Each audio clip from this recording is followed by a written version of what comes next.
Ó Maria concebida sem pecado. Queria que você fechasse os olhos por um instante, que a gente pudesse agradecer a Deus por essa palavra, pedindo a força do Espírito Santo.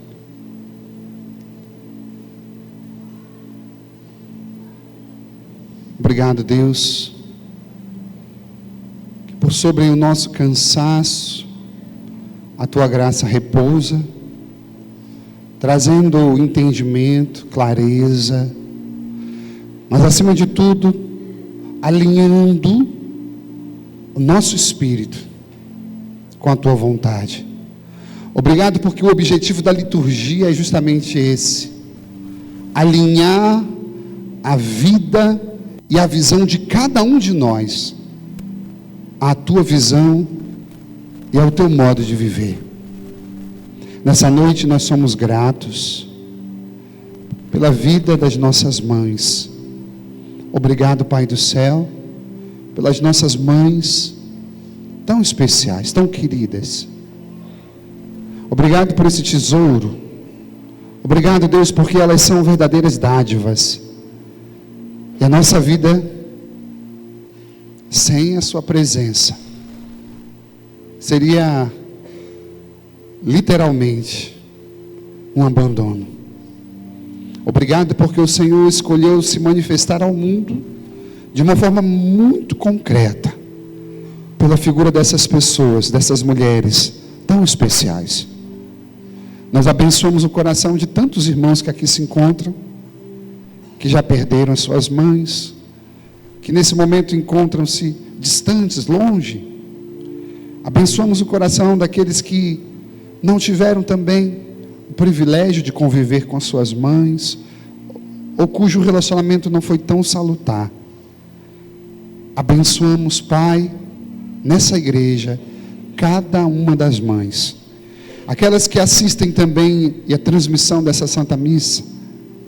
Pedimos sobre cada um de nós a graça de honrá-las, muito mais que respeitá-las, de amá-las. Abençoai-nos, em nome do Pai, do Filho e do Espírito Santo. Amém. Meus queridos, essa celebração de hoje é uma celebração de fato muito importante, porque é importante lembrar que a vida, a missão de nosso Senhor Jesus não termina no alto de uma cruz. Nós sabemos que para bem longe, bem além da ressurreição de Jesus, nós sabemos que Ele ficou um período de tempo formando ainda a sua comunidade, os discípulos, e preparando para o evento de Pentecostes. Mas é justamente nesse dia de hoje, em que Ele sobe aos céus, que Ele termina a sua missão. A missão de Jesus não se finda na cruz, mas pelo contrário, se finda nesse momento que Ele vai para o céu. E convinha então aqueles que cumprimentaram, que viram a morte, o sofrimento de Jesus, poderem também testemunhar a sua subida aos céus.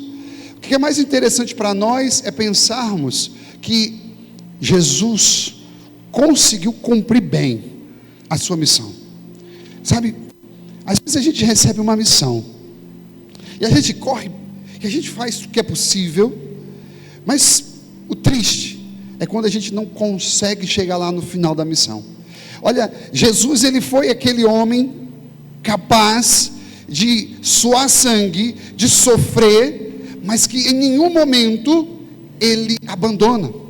É interessante porque o padre já mencionou em outros momentos que Jesus, ele não teve nenhum espírito de ficar pensando, mas por que eu estou assim? Jesus sabia do que ele ia passar, do que ele ia sofrer. Inclusive ele disse: Pai, eu sei que o Senhor quer, esse é o caminho, porque se não houver outro jeito, eu vou beber o cálice, eu vou tomar o cálice. Ou seja, em nenhum momento Jesus ficou sabe, o que eu quero dizer no fundo é, ele sabia quão difícil era a sua missão, e mesmo assim ele levou a bom termo e concluiu a sua missão. No dia de hoje a igreja quer alinhar a nossa vida a vida de nosso Senhor, para que também a gente possa enxergar como anda as missões às quais Deus nos confiou, seja a nossa família, seja dentro da igreja, seja no trabalho, porque você não é um cristão dentro da igreja. Na verdade, a sua missão e o seu papel enquanto cristão acontece da porta da igreja para fora. Ou seja, nós só podemos ser e testemunhar a Jesus lá fora. É bonito demais, mas fica muito distoante. E fica até muitas vezes estranho cantarmos alguns hinos espirituais quando o nosso coração não está realmente conectado com Deus. E por que o padre está dizendo isso? Porque hoje é uma noite onde nós devemos nos preocupar e nos perguntar acerca da nossa salvação. Muitos de nós, muitas vezes, pensamos e nos confiamos na misericórdia do Senhor, que o Senhor vai nos salvar, que a misericórdia dele sabe que eu estou cansado. Querido, não conte apenas com a misericórdia de Deus. Santo Agostinho nos ensina que nós precisamos também ajudar e colaborar nesse processo de salvação.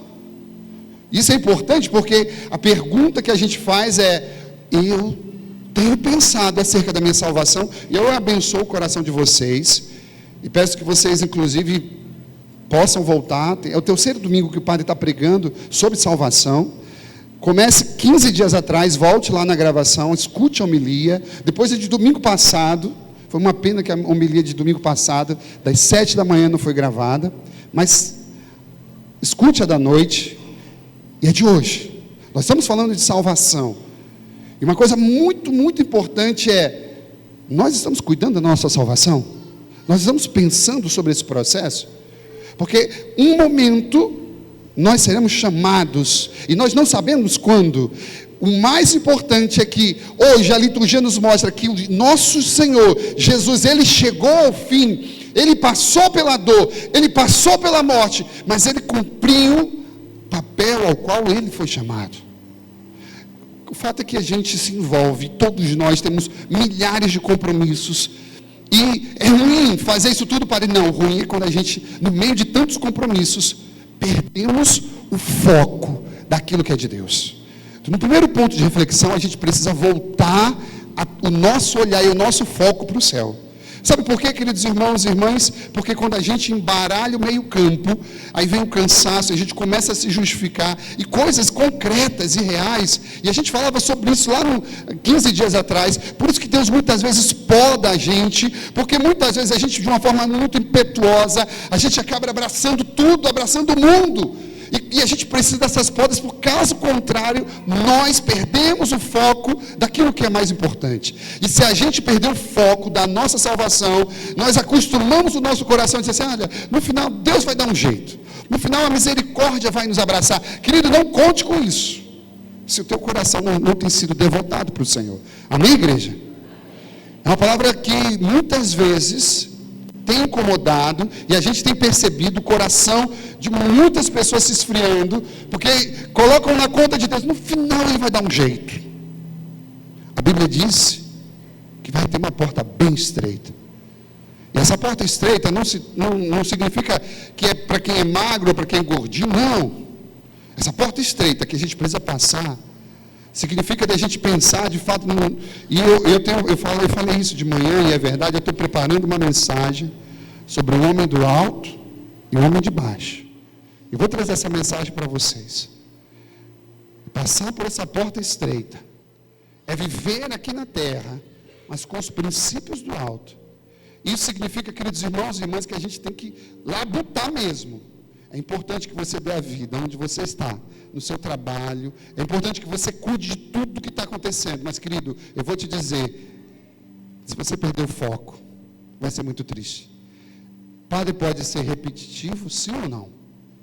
Sim? Obrigado. Rapidinho, eu só queria repetir uma coisa. Porque Deus está falando isso no meu coração. Olha, você pode ter a melhor aposentadoria do mundo.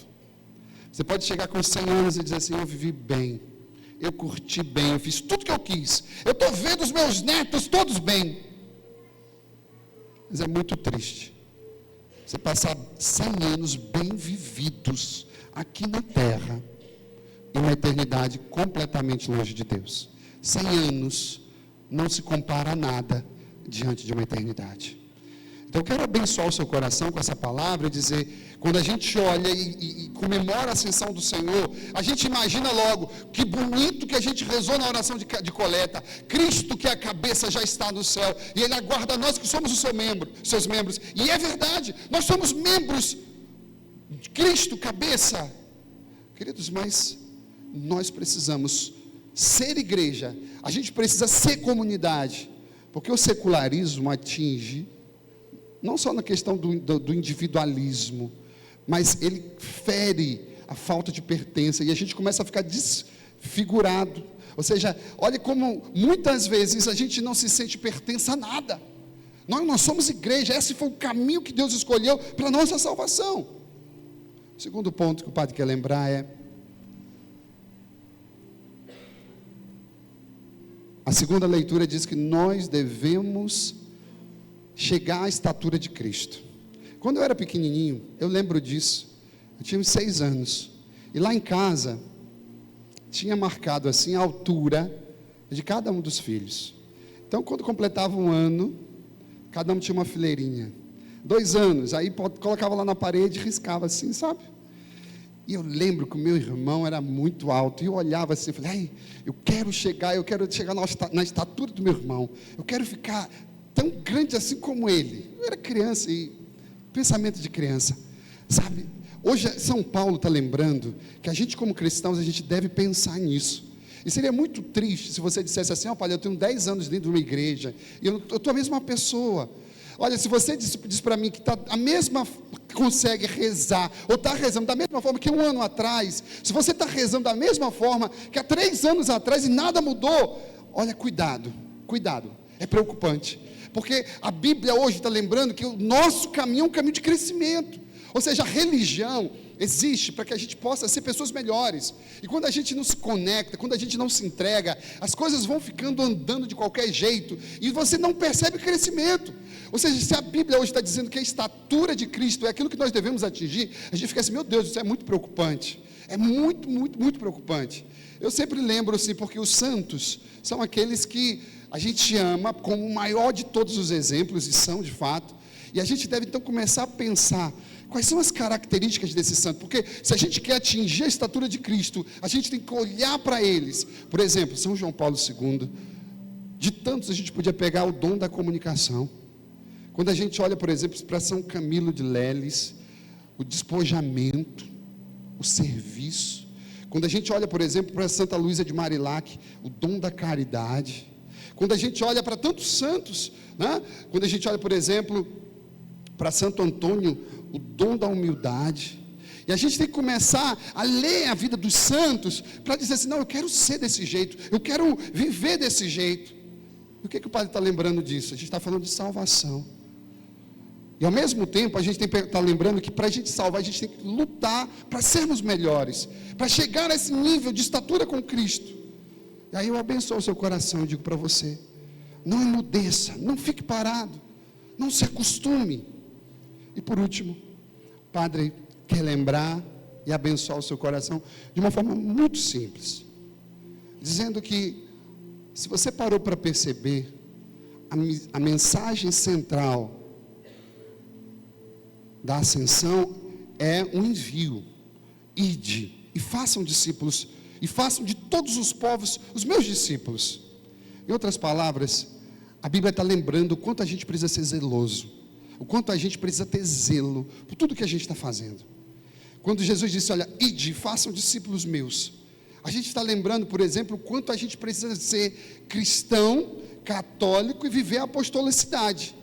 Por quê? Porque ele disse, vão e façam discípulos todos os povos, ou seja, aí é algo que a gente está vivendo no dia a dia, e a gente precisa trazer na prática. O que, padre, você está falando? De evangelizar as pessoas, de perceber que isso não é algo que acontece no período de missão, isso não é algo que acontece quando eu estou inspirado, mas é algo que deve ser comprometimento de dia a dia. Assim como a gente vê, e é impossível a gente olhar um peixe que não sabe nadar, quando a gente olha para um cristão, e vive um cristão que não vive uma apostolicidade, uma entrega, a gente começa então a ficar assim, É estranho isso. Queridos, todos nós somos chamados a ser discípulos. Todos nós somos chamados a olhar para o céu e ouvir do anjo: o que é que vocês estão olhando? O Cristo já subiu, vamos embora, vamos fazer o que Ele pediu. Em outras palavras, Deus nos chamou aqui para isso. Eu termino contando uma história. Quando Jesus estava subindo,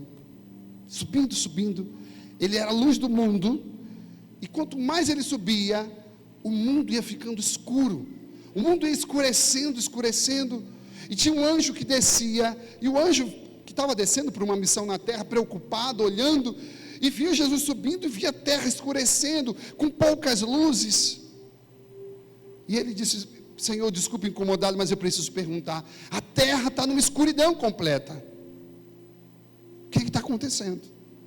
E Jesus disse: não, vocês não estão vendo? Lá tem uns focos de luz. E o anjo pergunta: o que é isso? O que são esses focos? E Jesus disse: aquilo é minha mãe e os discípulos. E o anjo então diz: olha, mas está muito escuro, e se eles não derem conta? E Jesus: calma, eles vão iluminar o mundo inteiro. E o anjo disse: mas se não der certo? Jesus disse: não existe plano B. Sabe, queridos, a gente devia no dia de hoje olhar, pensar acerca da nossa salvação, pensar acerca de quanto a gente realmente está comprometido e quer atingir a estatura de Cristo, e de fato lembrar o nosso coração que a gente vive e nasceu para isso, para a evangelização, para ir para o ID, para o chamado de Deus e fazer de todos os povos discípulos.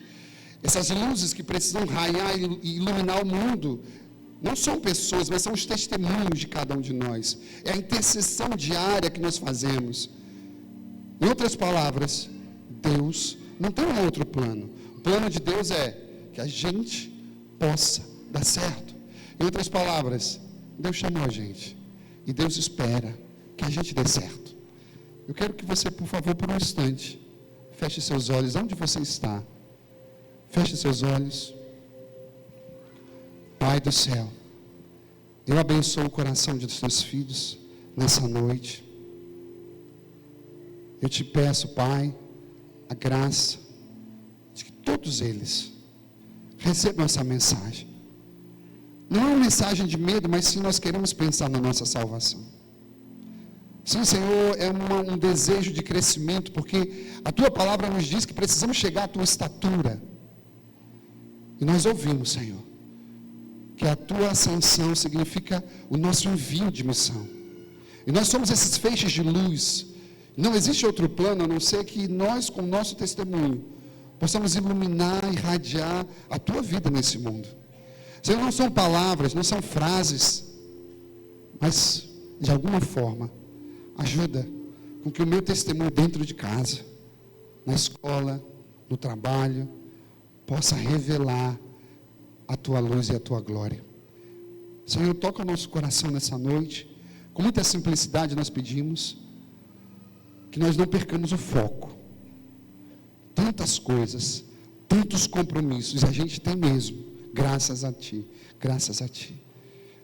Mas nós pedimos, Pai, dai-nos amor pela obra, dai-nos amor por tudo que nós estamos fazendo, que cresça em nós pelo Espírito Santo, que cresça em nós, Senhor, o desejo de Te amar e Te revelar ao mundo. Em nome do Pai, do Filho e do Espírito Santo.